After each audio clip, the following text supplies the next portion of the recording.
Hello student, कैसे हैं आप सभी। स्वागत है आप सभी का डीसी मैथ्स पे। चलिए आज की बारी है प्रश्नावली 2 एक्सरसाइज 2 करने की। इससे पहले हमने इससे रिलेटेड क्वेश्चंस कर चुके हैं, या इस थ्योरम की अगर बात की जाए तो पूरा कंप्लीट हमने कर चुका है। पहला थ्योरम हम देखने वाले हैं शेषफल प्रमेय, उसके बाद मतलब कि शेषफल प्रमेय से आधारित क्वेश्चन, इस पर बेस्ड क्वेश्चन, उसके बाद हम देखने वाले हैं फैक्टर थ्योरम पे बेस्ड क्वेश्चन। चलिए यहाँ से कोई 2 क्वेश्चन मैं आपके लिए बनाने वाला हूँ। पहले तो क्वेश्चन ही समझ लेते हैं कि यदि p of x x cube plus 3x square minus 5x plus 8 को निम्नलिखित से भाग करें तो शेषफल प्रमेय से शेषफल ज्ञात कीजिए। हमें पता है हमारे पास क्या है, भाज्य है और ये भाजक है। भाज्य 1 है और इसके लिए अगर हम इससे भाग करते हैं तब शेषफल क्या होगा, इससे भाग करें तब शेषफल क्या होगा, इससे भाग करें तो शेषफल क्या होगा। इस तरीके से हमें निकालना है। चलिए सबसे पहले मैं इस b नंबर को आपके लिए सॉल्व करने वाला हूं। कैसे सॉल्व होगा, तो b के लिए मैं सॉल्व कर रहा हूं। तो p ऑफ x आपके लिए दिया ही है। चलिए गिवन है p of x is equal to x cube plus 3x square minus 5x plus 8 and g of x आपका क्या है 2x माइनस 1। अब हमें पता है क्या करते हैं, g ऑफ x को 0 के इक्वल रखते हैं। तो put g of x equal to 0 means 2x minus 1 equal to 0। यहाँ से 2x इज इक्वल टू 1 आ जाएगा, इसलिए x is equal to 1/2। x is equal to क्या आ गया, 1/2 आ गया। इस x इज इक्वल टू 1/2 को अब कहाँ रखेंगे, हम रखेंगे p ऑफ x में। तो x का मान p ऑफ x में रखने पर, जैसे ही हम इस x का मान p ऑफ x में रखेंगे स्टूडेंट, क्या हो जाएगा, क्या मिलेगा हमें, p of 1/2 is equal to p of 1/2। x की जगह पे 1/2 रखना है हमें, तो 1/2 का क्यूब 3 इंटू 1/2 का स्क्वायर प्लस 3 इंटू 1/2 का स्क्वायर माइनस 5 इंटू 1/2 और प्लस 8। चलिए इसको सॉल्व करते हैं। 1/3 का स्क्वायर मीन्स 1 का क्यूब 2 का क्यूब प्लस 3 इंटू 1 का स्क्वायर अपॉन 2 का स्क्वायर माइनस 5/2 प्लस 8। ये कहाँ से आया आपको पता ही होगा, मैं लिख देता हूँ, एक बार आपको रिवाइज करा देता हूँ कि p upon q whole power m है, घातांक का नियम है। तो p की भी पावर m होता है और q की भी पावर m होता है। आई होप आप लोगों को अब चीज़ें याद हो गई होंगी, क्योंकि बेसिक से हम लोग डिस्कस कर रहे हैं, पिछले वीडियो लेक्चर्स में इसके बारे में डिस्कस कर चुके हैं। चलिए आगे क्या होगा, सॉल्व करते हैं इसको। तो 1 का क्यूब 1 होता है और 2 का क्यूब 8 होता है। 3 और 1 का क्यूब स्क्वायर 1, तो 3 इंटू 1 क्या हो जाएगा 3 और 2 का स्क्वायर होता है 4 माइनस 5/2 प्लस 8। अब स्टूडेंट 8, 4, 2 इन सब का एलसीएम क्या आएगा, और इसके नीचे कुछ नहीं मतलब 1, इन सब का एलसीएम आएगा आपका 8। चाहे तो आप निकाल के देख सकते हैं, और अगर नहीं देखना है तो आपके लिए एक की पॉइंट मैं बता दूं, बता दूं कि जिनका भी हमें एलसीएम निकालना होता है, जैसे कि हमारे पास कौन कौन है एलसीएम में, 8 है, 4 है, 2 है, 8 है, 4 है, 2 है और 1 है। इसका अगर एलसीएम निकालना है तो हम देखेंगे कि सबसे बड़ा नंबर कौन सा है, 8 है। सबसे बड़ा नंबर 8 है और हम जानते हैं कि ये जो 8 है वो इन सब के पहाड़े में आता है। तो आपको और निकालने की ज़रूरत नहीं है। ऐसा सिचुएशन आए कि सबसे बड़ा नंबर जो है बाकियों के पहाड़ा में आए, तो वही बड़ा नंबर इन सब का क्या होता है, एलसीएम होता है। आई होप आप लोगों को चीज़ें समझ आ गई होंगी और बातें याद रखिएगा। चलिए, क्योंकि आप याद रखेंगे तो ये हर जगह अप्लाई होगा, क्योंकि बहुत जगह पे ये मिलने वाला है।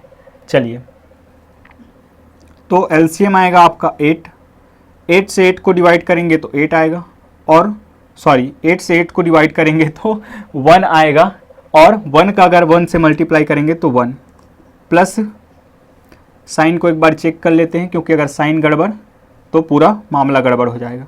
8 को अगर 4 से डिवाइड करूंगा तो क्या आएगा स्टूडेंट, 2 आएगा, और 2 को अगर 3 से मल्टीप्लाई करूंगा तो 6 आएगा। माइनस साइन यहाँ लगा हुआ है। 8 को अगर 2 से डिवाइड करूंगा तो 4, और 4 इंटू 5 आ जाएगा आपका 20, और यहाँ पे 8 को 1 से डिवाइड करने पर 8, और 8 8 जार होता है आपका 64। चलिए इसको सॉल्व करते हैं। पॉजिटिव वाला एक साथ ले लेते हैं, 1 + 6 7, और 7 + 64 हो जाएगा आपका 71, माइनस 20 डिवाइडेड बाय 8। यहाँ से आगे सॉल्व करेंगे तो 71 में अगर हम 20 को घटाते हैं, 71 में अगर हम 20 को घटाते हैं तो क्या आ जाएगा, ये आ जाएगा आपका 51/8। चलिए 51/8 आपका आंसर आया है स्टूडेंट। क्या हम इसको किसी और तरीके से लिख सकते हैं? चलिए इतना काफ़ी है। P ऑफ 1/2 क्या आया आपका, 51/8। इसलिए शेषफल प्रमेय से P of 1/2 is equal to R is equal to 51/8। ये हुआ आपका आंसर, आपका शेषफल ये हुआ स्टूडेंट। चलिए नोट कर लीजिए बातों को। सो अब एक और क्वेश्चन देखते हैं स्टूडेंट।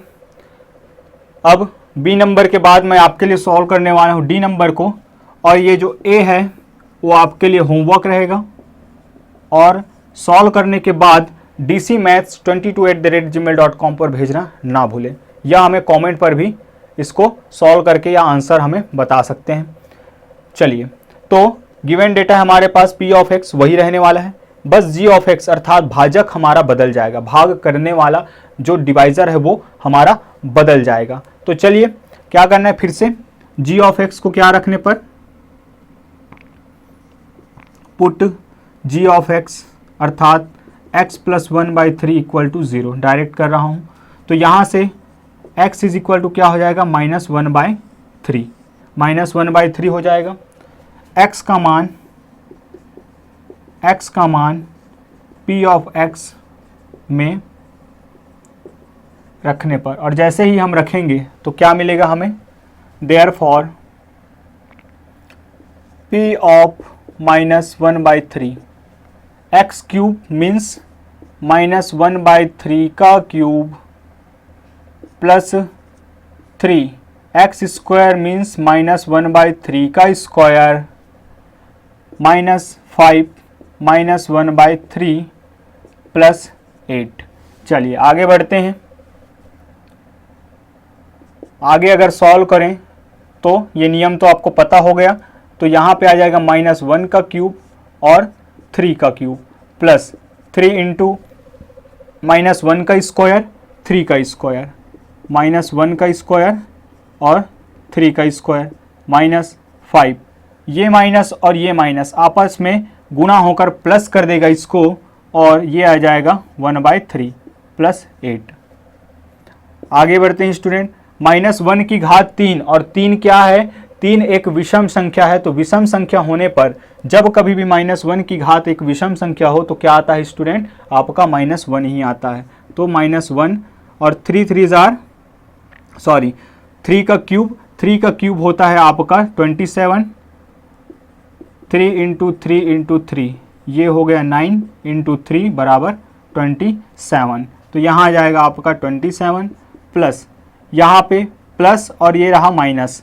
ऐसे आप गड़बड़ी कर सकते हैं, लेकिन ध्यान रखिएगा ऐसा गड़बड़ी नहीं करना है। तो यहाँ पे क्या हो जाएगा 3, -1 की स्क्वायर मीन्स 1/9 प्लस 5/3 + 8। आगे बढ़ते हैं। -1/27 प्लस 3 1 जा 3 3 जार, ये तो यहीं से कैंसिल हो गया। अगर आप नहीं चाहते यहाँ कैंसिल करना तो आप 3/9 लिख सकते हैं, बिल्कुल कोई दिक्कत वाली बात नहीं होगी। यहाँ 5/3 धन 8। ठीक है, साइन को एक बार फिर से देख लेते हैं। यहाँ पे हो जाएगा पॉजिटिव, पॉजिटिव का पॉजिटिव रहेगा, यहाँ पे नेगेटिव, नेगेटिव आया, पॉजिटिव पॉजिटिव, कैसे बना, प्लस और माइनस प्लस। चलिए सब कुछ सही है। अब देखते हैं स्टूडेंट, वही इसके नीचे कुछ नहीं, मतलब 1, 27, 3 और 3, इन सब का एलसीएम क्या हो जाएगा। नियम हमें पता है कि कोई बड़ी संख्या है जिनका एलसीएम निकालना है उनके बीच में, तो जो बड़ी संख्या है अगर बाकी छोटे के टेबल में आता हो तो वो क्या होगा, वही बड़ी संख्या सभी का एलसीएम होता है। तो यहाँ पे जो होगा हमारा 27 जो है वो आपका एलसीएम होगा। तो 27 को 27 से डिवाइड करने पर आएगा 1, और 1 का 1 के साथ मल्टीप्लाई करने पर 1 ही मिलेगा। इसको अगर हम 3 से डिवाइड करते हैं तो मिलेगा आपका 9, और 9 1 जार 9, प्लस 27 को फिर से 3 से डिवाइड करने पर आएगा आपका 9, और 9 को अगर 5 से हम मल्टीप्लाई करते हैं तो मिलेगा हमें 9 पंचे 45, और 27 को अगर 1 से हम डिवाइड करेंगे तो आएगा 27, और 27 का गुना अगर 8 से करते हैं तो देखते हैं क्या आता है। 8 7 जार 56, 56 का 6 कैरी 5, 8 2 जार होगा 16, और 16 5 21, तो 216। चलिए ये माइनस, ये प्लस, ये प्लस, ये प्लस, माइनस वाला अकेला रहेगा, प्लस वाला आपस में जुड़ जाएगा। तो 9 9 और 5 होगा आपका 14, और 14 और 6 हो जाएगा आपका 20, 20 का 0 कैरी 2, कैरी 2, तो 4 + 2 आपका हो जाएगा 6, 6 + 1 70, और 2 का कोई दोस्त नहीं तो सैकड़ा में अकेला बैठा है तो 2 27। आगे सॉल्व करते हैं तो माइनस, अर्थात 270 में अगर एक घटा दें तो आ जाएगा 269/27। क्या ये सॉल्व हो सकता है? अगर सॉल्व होता है तो आप कर सकते हैं, अन्यथा यहीं पे आप इसको छोड़ सकते हैं। तो इसलिए शेषफल प्रमेय से आपका P of -1/3 is equal to R is equal to 269 divided by 27, यही हमारा शेषफल होगा। जी स्टूडेंट, क्वेश्चन नंबर 1 हमने कंप्लीट कर लिया। आइए बढ़ते हैं आगे की ओर और देखते हैं क्वेश्चन नंबर 2, जहां पे हमें पूछा जा रहा है कि क्या एक जो भाजक है वो एक अन्य भाज्य का गुणनखंड है, अर्थात गुणनखंड प्रमेय पर आधारित क्वेश्चंस।